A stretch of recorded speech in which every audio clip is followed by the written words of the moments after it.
Madam तुम्ही कुठून आलात आणि नेमक्या काय अडचणी तुम्हाला येतात? मी साताऱ्यावरून आली आहे आणि मला अडचण अशी येते की माझे प्रेफरन्सेसच नॉट अवेलेबल दाखवते. एकही प्रेफरन्स आलेला नाहीये मला.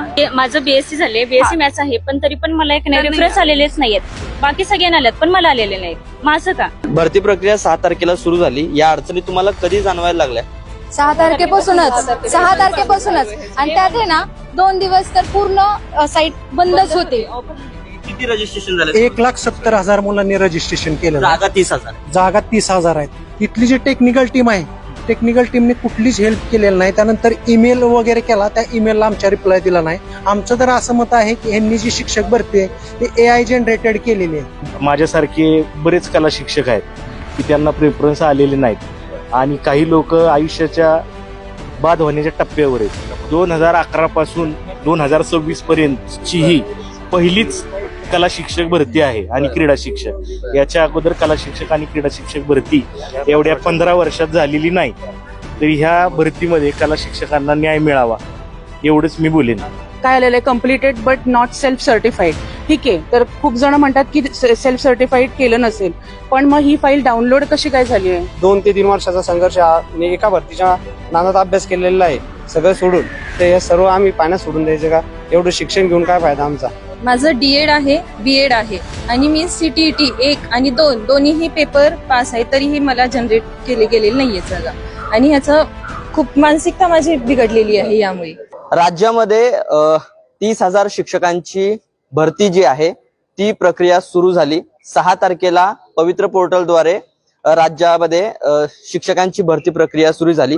मात्र या शिक्षक भरती प्रक्रियेमध्ये काही तांत्रिक बिघाड येत आहेत. त्यामुळे आता राज्यभरातील जे शिक्षक खरं तर पात्रतेसाठी पवित्र पोर्टलवरती रजिस्ट्रेशन करतात अशा जवळपास साधारणतः 70 ते 80% जे शिक्षक आहेत ते त्यांचे काही तांत्रिक बिघाड जे आहेत ते सध्या समोर आल्याचं पाहायला मिळतंय. आणि मी सध्या पुण्यातल्या माध्यमिक व उच्च माध्यमिक शिक्षण मंडळाच्या या ठिकाणी आहे, ज्या ठिकाणी आता माझ्या मागे जर आपण पाहिलं तर राज्यभरातील वेगवेगळ्या गावांमधून शहरांमधून हे सगळे शिक्षक जे आहेत अर्थात उमेदवार या ठिकाणी दाखल झालेले आहेत. त्यांचे काही तांत्रिक बिघाड सध्या समोर आलेले आहेत. ते नेमके काय आहेत आणि त्यांची मागण्या नेमके काय आहेत हे सगळं समजून घेणार.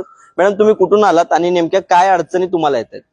मी साताऱ्यावरून आली आहे आणि मला अडचण अशी येते की माझे प्रेफरन्सेसच नॉट अवेलेबल दाखवते. एकही प्रेफरन्स आलेला नाहीये मला. जेव्हा की सेल्फ सर्टिफाईड केलेलं आहे माझं, बाकी सगळे डॉक्युमेंटेशन प्रॉपर झालेलं आहे, तरी एकही आलेला नाहीये. इथं सगळ्यांशी चर्चा केल्यावर असं समजलं कुणाला OTP येत नाहीये, कुणाला चुकीचे प्रेफरन्सेस आलेत, कुणाला अर्धवटच आलेत किंवा आलेच नाहीयेत. हा मेन प्रॉब्लेम आहे. काही काहींच्या ह्याच्यात दाखवते सेल्फ सर्टिफिकेशन आहे, त्याच्यामध्ये थोड्याशा चुका आहेत. तर एडिटचं ऑप्शन नाहीये तिथं की तुम्ही एडिट करू शकता. तो जर एडिटचा ऑप्शन आला असता तर अर्धे प्रॉब्लेम सॉल्व्ह होतील मला असं वाटतं. आणि जसं की माझं ग्रॅज्युएशन मी BCA केलंय, कोणी BCom केलेलं आहे इथं, कोणी BSc आहे. BSc वाल्यांनाही प्रेफरन्सेस आले नाहीयेत. आता असं म्हणणं आहे की BCom आणि BCA वाल्यांना प्रेफरन्सेस नाहीयेत, त्यांच्या सीट्स नाहीयेत. तर मला असं म्हणायचं की मग तुम्ही त्यांना ऍडमिशनच नाही द्यायला पाहिजे होतं बीएडला. तुम्ही असं क्लिअरली डिफाईन करा की तिथे फक्त BSc आणि BA वाल्यांनाच ऍडमिशन मिळेल, बाकी ज्या स्ट्रीम मधून आलेले लोक आहेत त्यांच्यासाठी वॅकन्सीज नाहीये, तर तुम्ही बीएड करूच नका. हा, पण कॉमर्स वाल्यांना पण आलेले नाहीयेत प्रेफरन्सेस. हा, कॉमर्स वाल्यांना नाही आलेत. हा, पण मॅक्सिमम प्रॉब्लेम जिथं आहेत ते नाही आलेले BCom किंवा BCA वाल्यांना किंवा तुमचं माझं बीएससी झाले, बीएससी मॅथ्स आहे, पण तरी पण मला एक रेफरन्स आलेलेच नाहीयेत. बाकी सगळ्यांना आल्यात पण मला आलेले नाहीत. माझं का? भरती प्रक्रिया क्वालिफाय आहेत त्यावर तर किमान ते तरी रेफरन्स यावे. भरती प्रक्रिया 6 तारखेला सुरू झाली. या अडचणी तुम्हाला कधी जाणवायला लागल्या? 6 तारखेपासूनच आणि त्यात आहे ना 2 दिवस तर पूर्ण साईट बंदच होते. नॉट सर्व्हिस अवेलेबलच होते. आता माझं पण MCom BCom झालंय आणि BEd झालंय, परंतु मला 9वी 10वीच्या तुम्ही राज्यशास्त्राच्या किंवा अर्थशास्त्राच्या जागा देऊ शकता ना, कारण की कॉमर्सच्या अपोजिट आम्हाला दुसरा पण सब्जेक्ट होता इकॉनॉमिक्स, त्याच्यावर तुम्ही जागा देऊ शकता 9वी आणि 10वीच्या, परंतु तेही प्रेफरन्स आले नाही. आणि काही BCom आणि MCom वाल्यांना प्रेफरन्स केलेले, पण आम्हाला एकही प्रेफरन्स आलेला नाही. हा आमचा प्रॉब्लेम. बरं, ज्यावेळेस तुम्ही आता या ठिकाणी आलात तुम्हाला नेमकी काय उत्तर देण्यात आली किंवा या ठिकाणी तुमची अकाउंटेबिलिटी घेणारा कोणतरी अधिकारीच भेटत नाहीयेत. नाही येते कोण? नाहीये. पण अधिकारी नाहीये, तिथून आम्हाला इथला ऍड्रेस दिला, आम्ही इथं आलो तर इथेही कोणी अवेलेबल नाहीये. ते फक्त म्हणतात तुम्ही नंबर ठेवा तुमचा आणि जा. पण असं आम्ही भरोशावर राहू शकत नाही. आम्ही एवढ्या लांबून लांबून रोज नाही येऊ शकत. राज्यातील अशा म्हणजे आता साधारणतः किती विद्यार्थ्यांनी अर्थात शिक्षकांनी यासाठी अर्ज दाखल केलेले आहेत किंवा रजिस्ट्रेशन केलेलं आहे? काय झालेलं आहे माहिती आहे का सर? किती रजिस्ट्रेशन झाले? 1,70,000 मुलांनी रजिस्ट्रेशन केलेलं आहे. जागा 30,000 आहे. जागा 30,000 आहेत. परंतु जे आता पवित्र पोर्टल मार्फत रजिस्ट्रेशन वगैरे प्रोसेस चालू आहे, ती 6 तारखेला रजिस्ट्रेशन करणार म्हणजे प्रोसेस चालू झाली. मला पण ते जे नोटिफिकेशन आहे ते 6 तारखेला दुपारी आलं आणि साईट 8 तारखेपासून चालू झाली. 8 तारखेपासून चालू झाल्यानंतर त्यांच्या आम्ही लक्षात आणून दिलं की अशी अशी अडचण येते, सर्व्हरचा स्पीड खूप स्लो आहे, त्यानंतर ओटीपी येत नाही आणि आल्यानंतर जे प्रिफरन्सेस असतात ते डाउनलोड होत नाहीत. हे ऐकून हे आम्ही सांगितल्यानंतर इथली जी टेक्निकल टीम आहे, टेक्निकल टीमने कुठलीच हेल्प केलेली नाही. त्यानंतर ईमेल वगैरे केला, त्या ईमेलला आमच्या रिप्लाय दिला नाही. त्यानंतर आम्ही बऱ्याच वेळा आम्ही लॉग इन केलं, लॉग इन आमचं होत नाही, ओटीपी होत नाही आणि खूप प्रयत्न केले. तर इथं आल्यानंतर आम्हाला असं वाटलं होतं की इथं टेक्निकल टीम असेल यांची, पण टेक्निकल टीम नाही. आमचं तर असं मत आहे की यांनी जी शिक्षक भरती आहे ती AI जनरेटेड केलेली आहे, AI मार्फत यांनी केलेलं आहे. ह्यांच्याकडे टेक्निकल माणूस नाही. इतकी मोठी 30,209 जागेची भरती असताना जी यंत्रणा आवश्यक होती ती यंत्रणा अजिबात त्यांच्याकडे नाही. आणि इथं आल्यानंतर ज्यावेळेस आम्ही बोललो त्यावेळेस म्हणले तुमचे प्रश्न आम्ही सोडवूयात, पण प्रश्न सोडवण्याच्या वेळेस तर मॅडम तिथं उपस्थित. डेडलाईन काय आता? डेडलाईन 13 तारखेची आहे. झाले उद्याच परवा? परवा दिवशी आहे. तर आमची एकच मागणी आहे की तुम्ही ह्या जे टेक्निकल अडचणी आहेत त्या टेक्निकल अडचणी तुम्ही दूर करा.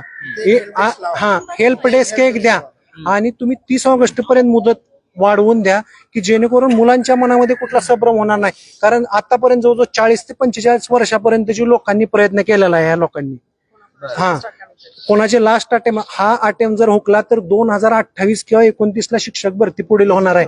त्यामुळे 1,70,000 उमेदवार जे आहेत त्यांनी जे म्हणजे रजिस्ट्रेशन केलंय त्यातला एकही उमेदवार भरती प्रक्रियेपासून संधी मिळाल्यापासून राहिला नाही पाहिजे. सगळ्याला संधी मिळाली पाहिजे असं आमचं मत आहे. खरं तर गेल्या अनेक वर्षांपासून शिक्षक भरती जी आहे ती रखडलेली होती. मात्र 6 तारखेला ज्यावेळेस ही बातमी आली की आता पवित्र पोर्टलद्वारे आता 30,000 शिक्षकांची भरती प्रक्रिया जी आहे ती सुरू होणार आहे, त्यामुळे असंख्य अशा शिक्षकांच्या चेहऱ्यावरती एक हास्य आलं. अर्थात आता यंदा तरी आपलं स्वप्न पूर्ण होईल अशा पद्धतीचे उमेद घेऊन या सगळ्या शिक्षकांनी जे आहेत अर्थात उमेदवारांनी रजिस्ट्रेशन केलं. मात्र या ठिकाणी सध्या आपण पाहतोय तर तांत्रिक बिघाड सध्या समोर येत असल्याचं समोर येते. काही कला शिक्षक देखील आपल्या सोबत आहेत जे गेल्या अनेक वर्षांपासून शिकवत आहेत. दादा तुम्ही कुठून आलात? मी सातारवरून आलोय.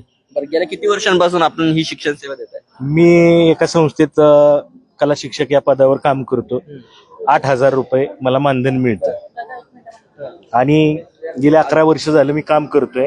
मी 22ची टेट दिली, तर 22च्या टेटला काय शासनानं भरती प्रक्रिया काढली नाही संच मान्यतेचा घोळ असल्यामुळं, आणि आता 25ची दिली. आता म्हणलं आता आपल्याला येतील प्रेफरन्स, पण मला एकही प्रेफरन्स आलेला नाही. आणि माझ्यासारखे बरेच कला शिक्षक आहेत की त्यांना प्रेफरन्स आलेले नाहीत आणि काही लोक आयुष्याच्या बाद होण्याच्या टप्प्यावर आहेत, वयोमर्यादा संपण्याच्या टप्प्यावर आहेत. तर त्यांना देखील न्याय मिळावा. शासनानं जर त्यांचं वयोमर्यादा संपत असेल तर थोडीफार ती वाढवून द्यावी ही नम्र विनंती आहे.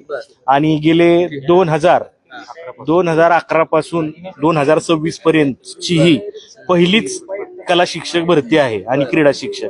याच्या अगोदर कला शिक्षक आणि क्रीडा शिक्षक भरती एवढ्या 15 वर्षात झालेली नाही. तरी ह्या भरतीमध्ये कला शिक्षकांना न्याय मिळावा एवढंच मी बोलेन.